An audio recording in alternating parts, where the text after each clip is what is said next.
የመላበሉኝ ሰዓት ላይ እንገኛለን። አሁን የተጨነቃችሁበት ያሳሰባችሁ ጉዳይ ካለ ነገሩን ባልነው መሰረት እንደ ቤተሰብ እንመካከራለን ባልነው መሰረት አንድ አድማጭ በቀጥታ የስልክ መስመር ላይ አለች። ከሷ ጋር ቆይታ እናደርጋለን። በጣም ጥሩ። ሄሎ ሄሎ፣ እንዴት ነሽ? ሰላም ነው? አለን ሁሉ መልካም አለ። ያሳሰበኝ ያስጨነቀኝ ጉዳይ አለ።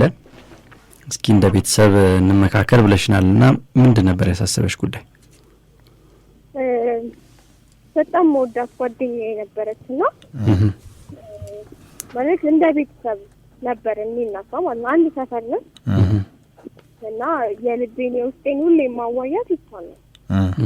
እዛ እኔ ከሷ ትንሽ እሷ ፈጣን ናት ለሁሉም ነገር ማለት ነው እና በጣም ብዙ ጓደኞች አሉ። ከዛ በኋላ እኔ ደግሞ አልፈልግም ማለት እኔ ሞር ማተኮር ፈልገው ትምህርት ላይ ነበር። እሺ እና እነሱ በቃ ለምን ጓደኛ አይኖርሽ ምናምን ይሉኛል። እኔ አልፈልግም። ከዛ የሆነ ቀን እንደዚህ እንውጣ ተባብለን እንደዚህ ወጥተን አለቆም ልጁ የሷ ጓደኛ ነው መሰለኝ። ከዛ በኋላ ስለኔ ብዙ ነገር ነግረዋለች ማለት ነው። በቃ ሁሉንም የሚያውቃት ስለኔ። ከዛ በኋላ እንደዚህ ሄድን እያወራን ምናምን ነገር የሆነ ቀን ሰፈር መጣና በቃ ጓደኛሽ አድርጊኝ ምናምን ነገር አለኝ። እኔ በዚህ እድሜ ላይ ጓደኛ መያዝ አልፈልግም ምናምን ነገር አልኩት። ከዛ ጓደኛሽ እኮ እንደዚህ ብላኛለች የቤት ልጅም እንደሆንሽም ምናምን ነገር አውቃለሁ ምናምን ማለት ነው። ከዛ በቃ እምቢ አልኩት። ብዙ ጊዜ ጠየቀኝ እምቢ አልኩት። ከዛ ከሆነ ቀን እሷ ታማለች ተብዬ ተደወለልኝ። እሺ ከዛ በኋላ እስኪ ብዬ ሄድኩኝ። ከዛ ደውላ ምን አለችኝ? ሰፈር ታክሲ ልኬልሻለሁ በዛ መኪና ነይ ያደርስሻል እኔ ጋር ምናምን አለችኝ። እሺ ያልኳት እውነትም ያለችው መኪና መጣ። እሺ ከዛ በቃ ነይ ይዤሽ ልሂድ ምናምን አለኝ። ሄድኩኝ። ከዛ ከሄድን በኋላ ልክ እንትኖች ጦር ኃይሎች ጋር 2 ሰዎች ገቡ። እሺ ከዛ 2 ሰዎች ገቡና ከዛ መስታወት ተዘጋ። መስታወቱ ደግሞ ወደ ውጭ አይታይም። እኔ ወደ ውጭ ማየት አልችልም። ከዛ በኋላ ብንሄድ አንደርስም ወሬ ሰምቶት ምናምን ነገር አልኩት። ግን በቃ ማንም ያወራኝ የለም ማለት ነው። ብቻ ስወርድ የሆነ በቃ ይሄ ከሰው ታራ የወጣ መንደር ልበል ምንም አላውቅም። ብቻ የሆነ ሰፈር ይዘውኝ ሄዱ። ስለዚህ ያ ልጁ ነው ያ ለፍቅር የሚጠይቅሽ የነበረው። እሱ እዛ ቆሞ ጠበቀሽ? አዎ። ከዛ በኋላ በቃ ያየሁትን ማመን አቃተኝ። ምንድነው ምናምን ስለው በጣም የምታምኛት ጓደኛሽ ናት አንቺን እንዳገኝ የረዳችኝ። አማለች ያለችሽ ውሸቷን አልታመመችም ደህና ናት ብሎ በስልክ አገናኘኝ ማለት ነው። እሺ ከዛ እንዴት ታደርጊያለሽ ምናምን ስለው በቃ ጠየቀሽ እንዴ አልሽ። ስለዚህ እኔን ማድረግ ነበረብኝ ምናምን ነገር አለ። በቃ ከዛ በኋላ እኔ ራሴንም አላውቅም። ስነቃ ብቻ የሆነች ትንሽ ቤት የሆነ አሮጊት እናት እሳቸው ናቸው ከመንገድ ላይ ወድቄ አግኝተውኝ እሳቸው ናቸው ቤታቸው አስገብተው ልብስን ቀይረው ገላዬን አጥበው ምናምን ነገር። ከዛ በኋላ ሐኪም ቤት ይዘውኝ ሄዱ። ከዛ ሐኪም ቤት ስሄድ ደግሞ የሚያክመኝ ዶክተር ማለት እንዲህ መሆኔን ያውቃል። ከዛ በኋላ እኔ ለምን እኔ ጋር አትኖሪ እኔ አኖርሻለሁ አለ። ከዛ በኋላ እኔ አኖርሻለሁ ጭራሽ ደግሞ ያህኛው ሳልዝ እሱ ደግሞ ጭራሽ የትሙከራ አደረገ። ቆይ ልጆቹ ጥቃት አደረሱብሽ አሁን የተባለው ልጅ? አዎ፣ ግን ሁለቱም አድራሻቸው ጠፋ። ጓደኛዬ ማለት ጥቃት የአስገድዶ መድፈር። ይሄ ነገር ተፈጸመብሽ። ከዛ ሐኪም ቤት ይዘውሽ ሄዱ። እኛ ደግ ሴት በሄድሽበት ጊዜ ነው ሐኪሙ ከሱ ጋር ደግሞ እንደዚህ አይነት ነገር ስለላ ግን ሰው መጥቶ ምናምን ነገር እሱም ወደ ህግ ቦታ ይዘውት ሄዱ። ድምጽሽ አሁን ሰው አለ አጠገብሽ እያወራሽን? አይ የለም። እሺ ድምጽሽ ቀነሰ። እሺ ሐኪሙን ነው ወደ ህግ ቦታ ይዘውት ሄዱት? አዎ እሱን ይዘውት ሄዱ። እነዛ ግን የሉም። በቃ ዳታል ላይ ምናምን ነገር ፖሊስ አሁን ግን የሉም። አድራሻቸው ጠፋ። የት እንዳሉ ራሱ የት እንደገቡ እኮ ሐኪሙ ምን ሲያደርግ አሁን ለመድፈር ሙከራ ሲያደርግ ተይዞ ነው?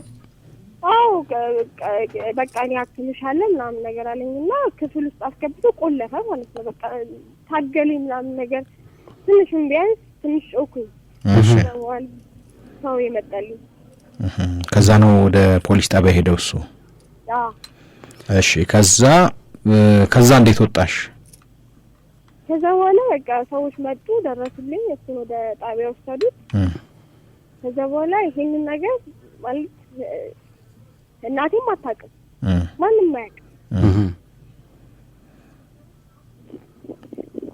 እሺ አንቺ ጋር ብቻ ያለ ነው? አዎ ከኔ ውጪ ማንም አያውቅም። ስንት አመትሽ ነው አሁን? አሁን 22። ይሄ ነገር የተፈጸመው መቼ ነው? ሃይ ስኩል ላይ ያለው 9ኛ ክፍል። ያ ማለት ስንት አመትሽ ላይ ነው? ሃይ ስኩል ማለት 15 አካባቢ 17 አመትሽ ላይ ነው ይሄ የተፈጸመው? አዎ። እሺ ጓደኛዬ ናት ብለሻልና ቤቷን አታውቂም የነበረው? ቤቷን አውቀው ነበር። የሉም። ቤቷን ከቤተሰብ ጋር አይደለም የምትኖረው?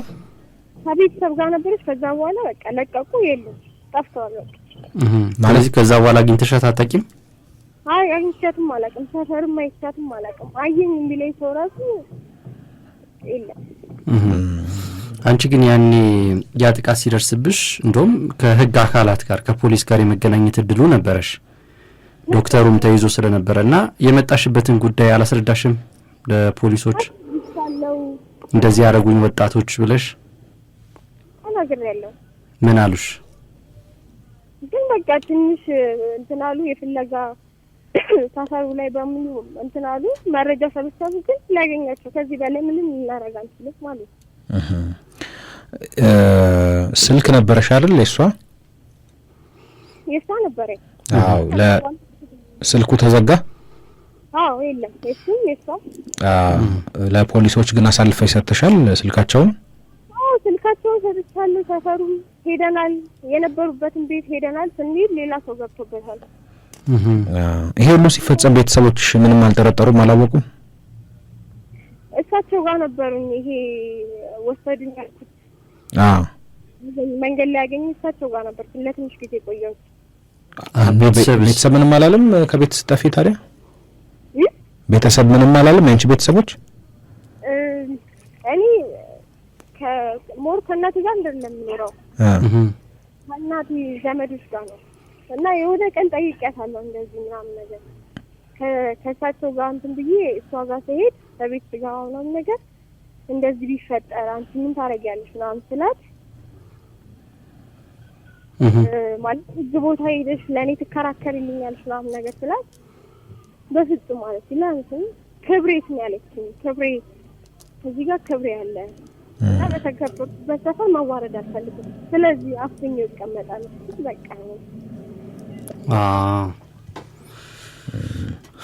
እሺ ከዚህ ጋር አሁን ያኔ ጥቃቱ ደረሰብሽ፣ ከጤና ጋር የተያያዘ ችግር ተፈጠረ?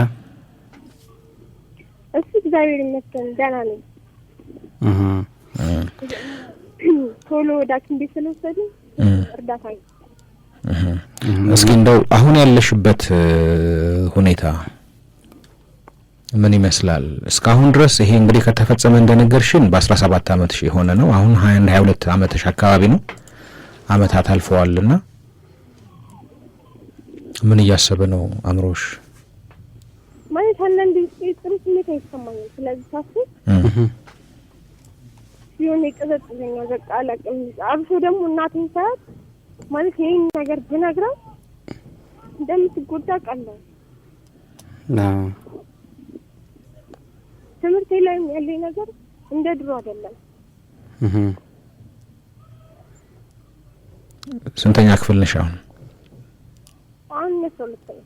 12ኛ ክፍል ነሽ? ተፈታኝሽ ዘንድሮ? አዎ ተፈታኝ። ስለዚህ አሁን ግን ይሄ ነገር በዚህ አሁን ባለሽበት ህይወት ውስጥ ተጽዕኖ ፈጥሮብሻል?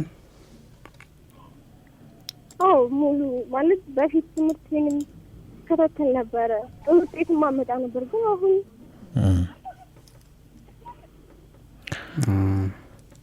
አይዞሽ ተረጋጊ። እንደው በወቅቱ ይሄን ነገር ባደርግ ኖሮ ይሄ ነገር ቢሆን ኖሮ ምትዩ ድርጊቱ ከተፈጸመ በኋላ ነው፣ ከዛ በፊት ያለውን አይደለም። ድርጊቱ ከተፈጸመ በኋላ ይሄ ነገር ቢሆን ኖሮ እኮ ልጆቹ ሊያዙ ይችሉ ነበር፣ ተገቢውን ቅጣት ሊያገኙ ይችሉ ነበር ብለሽ የምታስቢው አለ? ያላደረግሽው ግን የሚጸጽትሽ ነገር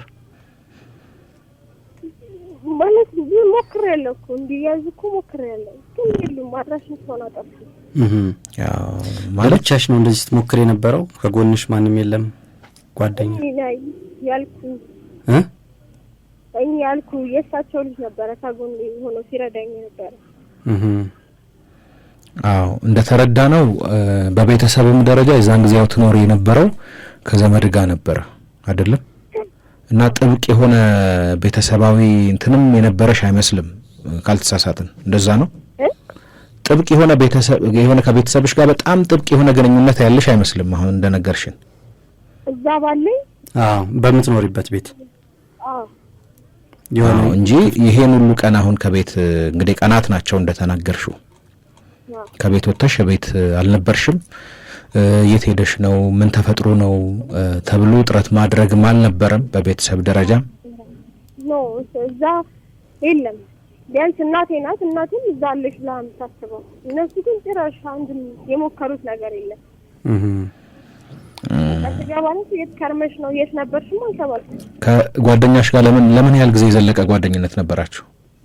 አረጋ ከኤሌመንተሪ እያለ ነበር፣ አብረን ነበር። አንድ ትምህርት ቤት ነበራችሁ? አንድ ትምህርት ቤት ነው። ከዛ በኋላ ትምህርት ቤትም አልመጣችም? የለም በቃ ማንንም ከዛ በኋላ ማንንም ሰፈር ራሱ አልመጣችም። ወላጆች ሳሞጡ ሳሞጣሽ ማንንም ያየም የለም። ትንሽ ማለት የታቀደበት ነገር የሚመስል ነገር አሁን ከምትነግሪኝ ተነስተን ማለት ነው ወላጆች ሰፈር እስከ መቀየር የሚያደርስ ነገር ከተደረሰ ከባድ ነው የደረሰብሽ ነገር። እውነቱን ለመናገር አሁን አመታት አልፈዋል። ነገሮች በወቅቱ በጊዜው እርምጃ ቢወሰድባቸው ያጠፉ ሰዎችም የሚቀጡበት፣ አንቺም በስነ ልቦና ደረጃ የተሻለ ሁኔታ የምትገኝበት ሁኔታ ይፈጠር ነበረ። እውነቱን ለመናገር ያ ባለመሆኑ ያሳዝናል።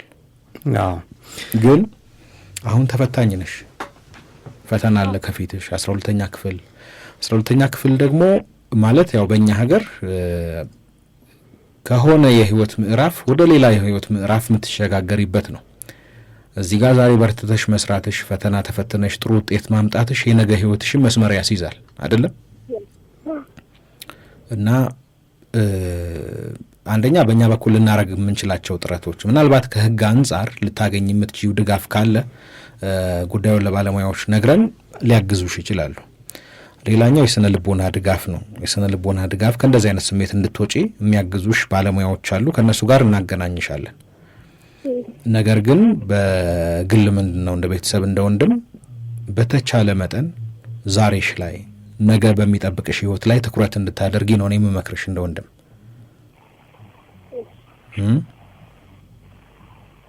ተስፍሽ ምጨምራለ? አይ ያው ያልከው ነው። ጠንከር በይ። ያው ያለፈውን ነገር እንደ ቀላል እንደ ወርሹ ለማለት በጣም ይከብዳል፣ ግን ደግሞ መተው ያለበት ጉዳይ ነው። ስሜትሽ በጣም ይገባናል። ጠንከር በይ እሺ። እኛ በምትፈልጊው ነገር በሙሉ ከጎንሽ ነው የምንሆነው። የአብሮን የሚሰሩ የስነ ልቦና ባለሙያዎች እናገናኝሻለን። አው መልህቅ የስነ ልቦና የጋብቻ የፍቅር ህይወት እንዲሁም የስነ ልቦና አማካሪ ድርጅት አለ።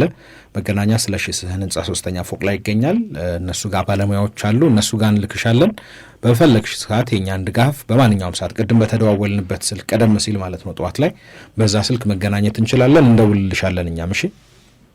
በምትፈልጊው የህግ ባለሙያም እንደው ወደ ኋላ መለስ ብሎ የሚታይ ነገርም ካለ በዛም ድጋፍ የምትፈልጊ ከሆነ በዚህኛውም ከፈለግሽ አለን ከጎንሽ። እሺ አመሰግናለሁ። አይዞሽ። እሺ እሺ።